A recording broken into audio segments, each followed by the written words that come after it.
Hey everybody, it's Rob from Flailthroughs. This is Gundam Battle Operation 2, and this is a request from Gaplant TR5 Rairu, who wanted a Gelgoog in my personal colors. So, the early production Gelgoog is, as always, my Gelgoog of choice. And I don't know if these qualify as personal colors, but they're as close as I've got, because basically I just randomly put these on the Gelgoog one time when I was going to do a set of rank matches, and I just started using them basically whenever I was, whenever I was trying to Gelgoog as seriously as possible. So that's just kind of where that wound up. And it's hard to consider anything my personal colors because I change color schemes so much. But this is, like I said, since this is the like my go-to color scheme on my favorite mobile suit, I think it counts. The Gelgoog is, of course, the early production Gelgoog is, of course, a 400 and up mobile suit with a really good charging beam rifle, an MMP-80 as its backup weapon, and a beam Naginata as its melee weapon of choice. And that description in the broadest sense fits a lot of Gelgoogs, but but the early production was the first one in the game, and it really still does work very well in my opinion. So has enough power to put behind both the Naginata and the rifle to do pretty good damage. 2700 on charged shot. I have a feeling with that number that Gotcha has pretty good beam armor, but also just yeah. Stun, knockdown, beam, and knockdown again. You can get a lot of good damage out of one of these. And let's see, that Gotcha just used its tackle, but it's clashing with me, which is keeping it out of trouble for a moment. Thought we might do the, clash repeatedly thing, and since I had a tackle and it didn't, it made the most sense to just go for it and hope I got a counter. I didn't, but the person behind me got the kill, and that is fine. And now 2590 to 1235 with 5.5 minutes left. It's a good start. And there is a good target. It's a Gym 3. I think it's just a standard Gym 3. Yeah, just saw the marker from our Isaac go off for a second, and I'm pretty sure that's what it was. And that is, I think it's an Alex? Is that an Alex? Looks Alex-ish. But pardon me. Yep, that is an Alex. It's hitting me with the Gatlings. Has a pretty good solid chance of stunning me if I let it. And there is a Black Rider that I was able to ID thanks to our Isaac and counter. And unfortunately, I took a step back there to hope the downswing would, to better aim the downswing.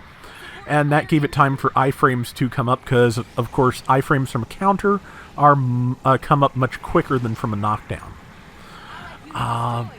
Let's see. So, pretty sure, yep, that's the Black Rider there. So I'm going to try and get a shot in, which I have done.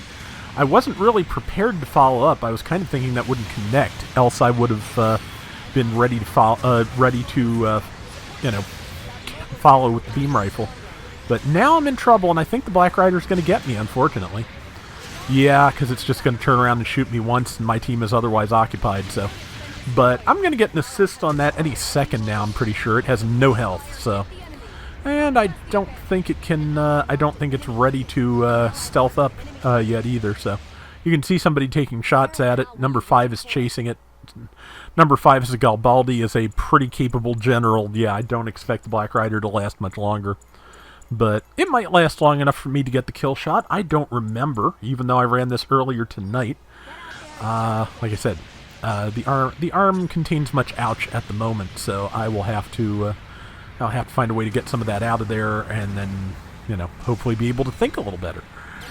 Let's see, 3.5 minutes left, and we are kind of running away with it just a little bit. We've got almost a 3,000 point lead, which I believe this is a 450 room. The contents of the room certainly support that. So yeah, that being the case, this is probably the level 2 early production Gelgoog. So. And, yep, here's the Gotcha again, which I missed on both counts. I decided to push forward just so it couldn't stab me in the heel, and also, hopefully, if I can get off the bridge, I can kill that. Yep, that is a Mudrock. It is a dead Mudrock. I guess I didn't do enough damage to the Black Rider to get an assist. Either that or it got a full repair, because I'm not sure I saw the assist counter pop up. That said, I just absolutely demolished it, and it's going to have to go into Hades to get its legs back, because I'm sure it had none, because as you could see, I was aiming for those, as much as possible. Gym 3 is still after me, and yep, that is a standard Gym 3. It has the big missiles on the skirt, and the Mudrock is getting good damage in on me, and I think I kind of got used as a shield a little bit, which, to be honest, I used them as a shield from the first shot from the Mudrock, so, it's balance, it's give and take, it's fine, is what it is. So, let's see. Ah, man, it's easier to be circumspect with a little bit of time between you and the round. But it did. This round in general didn't bug me too much at the time. This was just kind of one of those reset rounds I do and recommend to people, which is when you've had a really frustrating round, go do this, because I was getting really kind of unpleasant in a ace match where I was. I forget what I was playing, but I was the ace, and it was just not working out. Everybody else took the kills. I was getting, ganged up on and murdered. Everybody was not grouping up. It was just a bad time. So I decided that, yeah, for one thing, I wanted to get back up to A- after that, which certainly upped the annoyance factor after that. And I wanted to play something that I was good and comfortable with, and I could be reasonably assured, if not of a, I can't, no guarantee of a positive outcome, but at least at least I would know I had given it my best shot. So, and so far, it's looking pretty good. With a minute left, we still have a almost 3,000 point lead, 8,600 to 5,800. This Alex is about to fire and then lose its life. And I think the Mudrock just hit me from across the map. Let's go visit it. But yeah, like I said, early production Gelgoog still excellent, still incredibly solid. Just did 3,800 damage with a charged shot to the Black Rider. I'm pretty sure it did not have its anti-beam field up, because that is just kind of like a a smoke dispersion thing that gives you bonus damage, or bonus defense against beams. And yeah, 3,800, pretty solid. So, and now we're playing Ring Around the Rosie a little bit, and it's fast, so it was outrunning us. Somebody else got the kill, and we do not have time to do that kind of damage to the Gym 3. I tried, I really did, but yeah, not enough time to make that kill.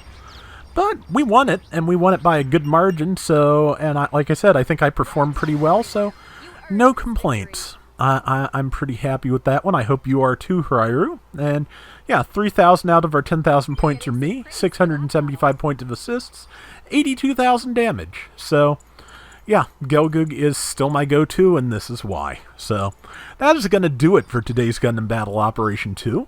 We'll be back soon with more. Till next time, everybody take care and have fun. Later! One thing I do want to practice with more, though, is the Sazabi at higher costs, because I think I may have mentioned you saw in a previous video how I got seriously outscored in a pretty good round by a Sazabi that did 287,000 damage. And then a couple days later, I played a round where one did 271,000 damage. So this tells me, yeah, I need to learn to Sazabi.